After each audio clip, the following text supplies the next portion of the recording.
Assalamualaikum warahmatullahi wabarakatuh. Hai, kembali lagi dengan saya Marsha Hanifah dari program studi D3 Keperawatan Universitas Muhammadiyah Riau.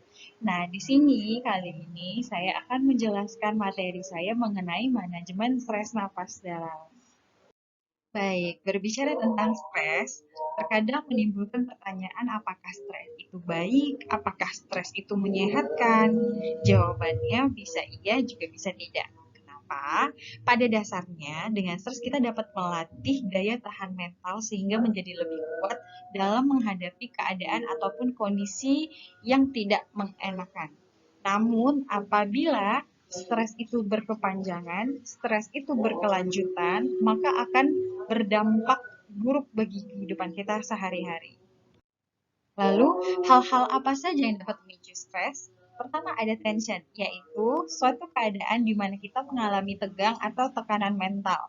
Yang kedua, frustasi, yakni mengalami kekecewaan karena ambisi atau cita-cita kita terhambat oleh sesuatu yang di saat itu kita mengalami kegagalan. Yang ketiga ada konflik, rasa ketegangan, kecemasan yang disebabkan sukar menentukan dua pilihan atau lebih gitu. Yang keempat, ada krisis, kejadian mendadak, sementara upaya untuk mengatasinya di luar kemampuan kita. Ketika dihadapkan dalam situasi yang tidak mengenakan atau stres, secara otomatis kita akan melakukan proses evaluasi dengan menggunakan kapasitas mental. Mulai dari menentukan keputusan untuk menyebutkan situasi tersebut menakutkan atau tidak, bagaimana proses penyelesaiannya, dan kemampuan apa yang dapat kita gunakan. Lalu, jika kita melihat situasi itu lebih berat dibandingkan dengan kemampuan penyelesaian yang kita miliki, maka dapat dikatakan keadaan ini stressful dan memunculkan reaksi berupa respon terhadap stres. Sebaliknya, jika kita merasa mampu mendapatkan solusi untuk menyelesaikan masalah itu tersebut, maka penilaian kita terhadap situasi tersebut bukan sebagai sesuatu yang stressful. Berbicara tentang stres. Nah, dengan judul saya manajemen stres, apa sih manajemen stres itu? Manajemen stres adalah kemampuan penggunaan sumber daya secara efektif untuk mengatasi gangguan atau kekacauan mental dan emosional yang muncul karena tanggapan. Tujuan dari manajemen stres itu sendiri adalah untuk memperbaiki kualitas hidup individu itu agar menjadi lebih baik. Manajemen stres adalah tentang bagaimana kita melakukan suatu tindakan dengan melibatkan aktivitas berpikir, emosi, rencana, atau jadwal pelaksanaan, dan cara penyelesaian masalah. Manajemen stres diawali dengan mengidentifikasikan sumber-sumber stres yang terjadi dalam kehidupan. Stres ini dapat memberikan dampak secara total pada individu, yaitu terhadap fisik, psikologis, intelektual, sosial, dan spiritual. Lalu, cara mengatasi stres dan mencapai jiwa yang sehat, yaitu bicarakan keluhan dengan seseorang yang dapat dipercaya, yaitu keluarga atau kerabat terdekat yang mungkin bisa dapat diajak komunikasi yang baik, gitu. Atau jika perlu bisa mendatangi ahli dalam psikologis. Yang kedua, melakukan kegiatan yang sesuai dengan minat dan kemampuan agar stres itu teralihkan. Begitu juga dengan kembangkan hobi yang bermanfaat, meningkatkan ibadah dan mendekatkan diri pada Tuhan, berpikir positif, tenangkan pikiran dengan relaksasi, jagalah kesehatan dengan olahraga atau aktivitas fisik secara teratur, tidur cukup, makan makanan bergizi seimbang, serta terapkan perilaku bersih dan sehat.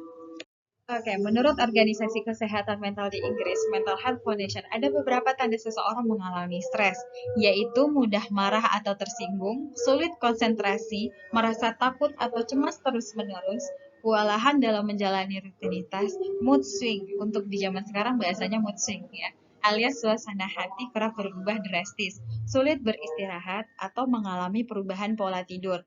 Nah, biasanya perubahan pola tidur ini yang dari jam 9 malam tidur jam 2 malam gitu akibat rasa takut atau cemas lalu pikirannya itu negatif bawaannya itu bisa jadi lalu ketergantungan pada alkohol atau obat obatan tertentu untuk dapat beristirahat, merasa depresi, kepercayaan dirinya rendah, makan lebih banyak atau lebih sedikit dari biasanya. Nah, ada beberapa sebagian orang ketika dia stres itu makannya malah jadi banyak.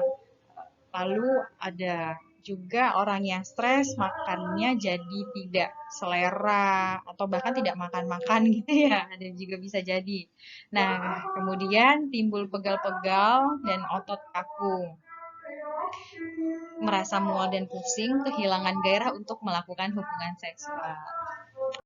Penyebab stres pada umumnya yang pertama ada penyebab stres dari luar, yang dimana tekanan jiwa yang terdapat dalam diri seseorang kerap kali disebabkan karena adanya pengaruh dari lingkungan, seperti suara yang bising, suhu panas, cahaya terlalu banyak.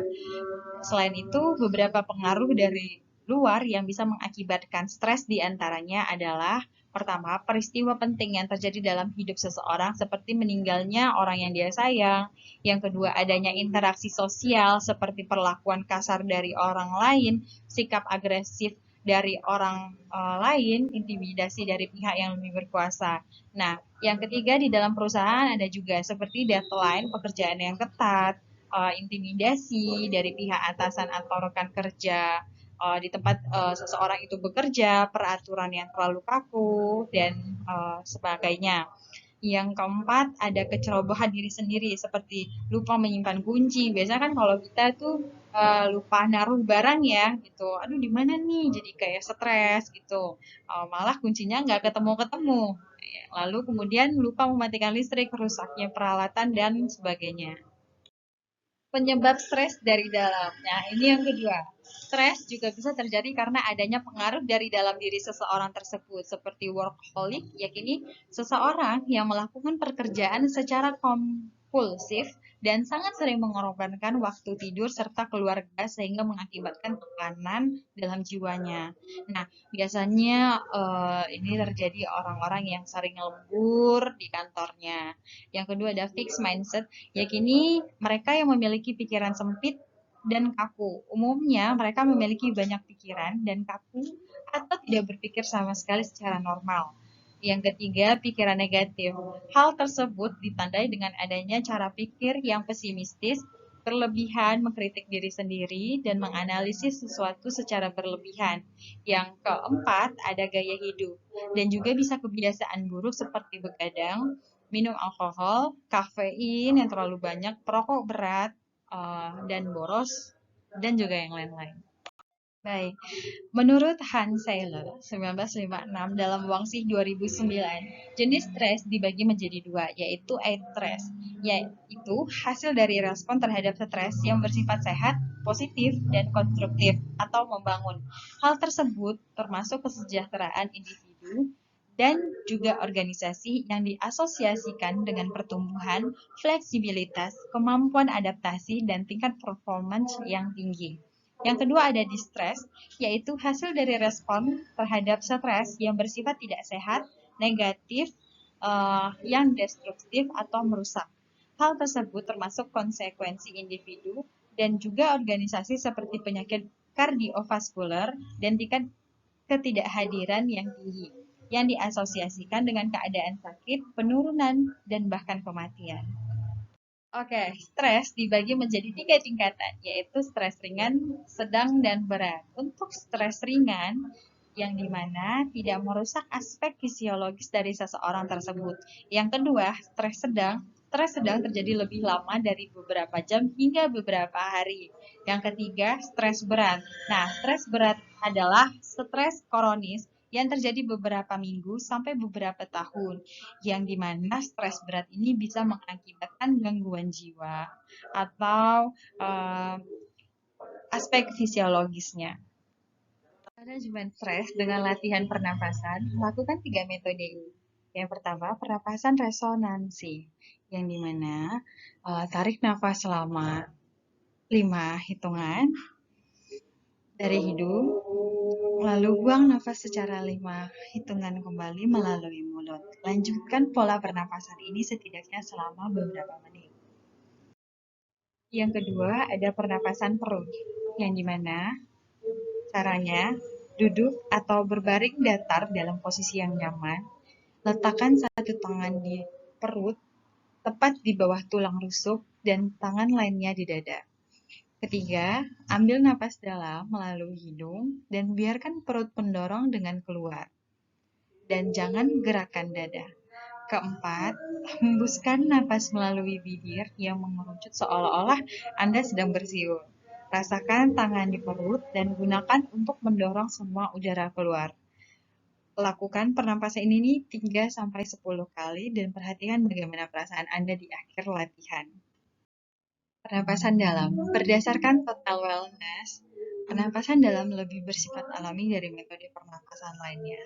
Ya, meliputi caranya, tarik nafas melalui hidung sampai perut terisi udara. Lalu buang nafas perlahan melalui hidung. Letakkan satu tangan di dada dan tangan lainnya di perut, lalu tarik nafas. Tangan di perut Anda harus naik lebih dari yang ada di dada. Kemudian buang napas dan rasakan perut Anda lebih rendah. Ulangi metode pernapasan ini hingga 3 kali. Baik, penonton semuanya, demikianlah presentasi saya hari ini. Apabila ada kesalahan kata atau pengucapan, saya mohon maaf dengan sebesar-besarnya. Semoga video saya ini bermanfaat bagi semua. Terima kasih. Assalamualaikum.